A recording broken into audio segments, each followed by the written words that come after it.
यातल्या प्रत्येक गोष्टीला खूप वेगळा विचार आहे, खूप मोठा थॉट आहे. याला उंची, खोली, व्याप्ती असं सगळं आहे. बिंग अ नॉन महाराष्ट्रीयन त्यांनी पहिला डायरेक्शन एक मराठी पिक्चरचं केलं. जहाँ वेलकम टू द जंगल, जहाँ गोलमाल, जहाँ ये फिल्में आ रही हैं, वहाँ ऐसी फिल्म बनाना अपने आप में एक प्रकार से बहुत बड़ा रिस्क है. हा एक अनुभव आहे, ही एक कविता आहे जी आपल्याला पडद्यावर दिसते.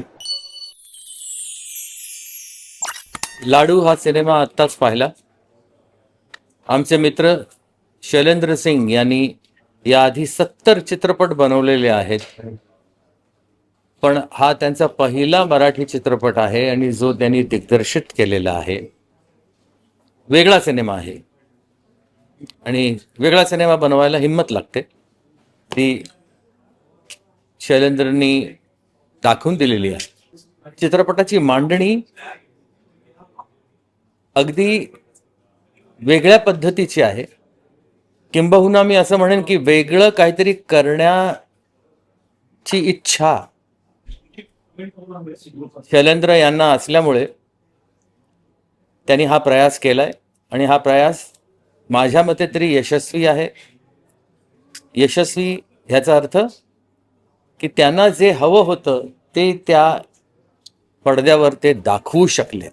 तर या लाडू या चित्रपटाला, या मराठी चित्रपटाला शैलेंद्र सिंग यांना आणि त्यांच्या संपूर्ण टीमला माझ्यातर्फे खूप खूप शुभाशीर्वाद. समझ नहीं आ रहा था, पौना पौना पौना फिल्म बीत गया, मतलब कि लाडू नाम क्यों रखा है. लेकिन जब समझ में आया और जब दिखा तो वाकई में बिल्कुल परफेक्ट नाम रखा है जब टाइटल इसका. आज के ज़माने में इस भागती दौड़ती ज़िंदगी में जहाँ वेलकम टू द जंगल, जहाँ गोलमाल, जहाँ ये फिल्में आ रही हैं, वहाँ ऐसी फिल्म बनाना अपने आप में एक प्रकार से बहुत बड़ा रिस्क है. और सैल्यूट है उन प्रोड्यूसर्स को, उन डायरेक्टर शैलेंद्र को जिन्होंने किया ऐसा मतलब काम किया और ऐसी भागती दौड़ती जिंदगी में ऐसी एक स्लो पेस की फिल्म बनाई. मैं हैरान हूं कि इतना इतना हिम्मत इतना कहाँ से लेकर आए कि कैसे बनाए. कैमरामैन कमाल, एडिटर कमाल, म्यूजिक कमाल, हर चीज एक पेंटिंग की तरह लग रही थी. जैसे कि मैं मधु राय की फोटोग्राफी देख रहा हूँ या पेंटिंग देख रहा हूँ. कोई एक एक frame. Being a non Maharashtrian त्यांनी पहिला पहिलं डायरेक्शन एक मराठी पिक्चरचं केलं. त्यामुळे त्यांचे मी मनापासून आभार मानते. आणि विषय असा निवडला की जेणेकरून प्रत्येक व्यक्तीच्या हृदयाला भिडणारा विषय आहे.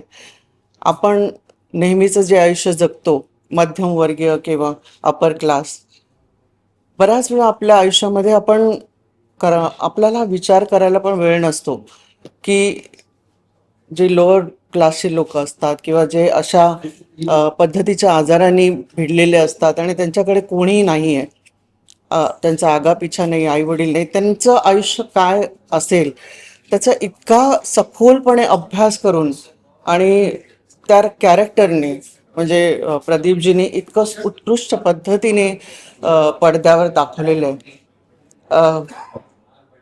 प्रत्येकाला हा पिक्चर बघताना नक्कीच आपल्या कुठेतरी अशी जाणीव होईल की आपण ही समाजासाठी किंवा अशा लोकांसाठी काहीतरी करायला पाहिजे.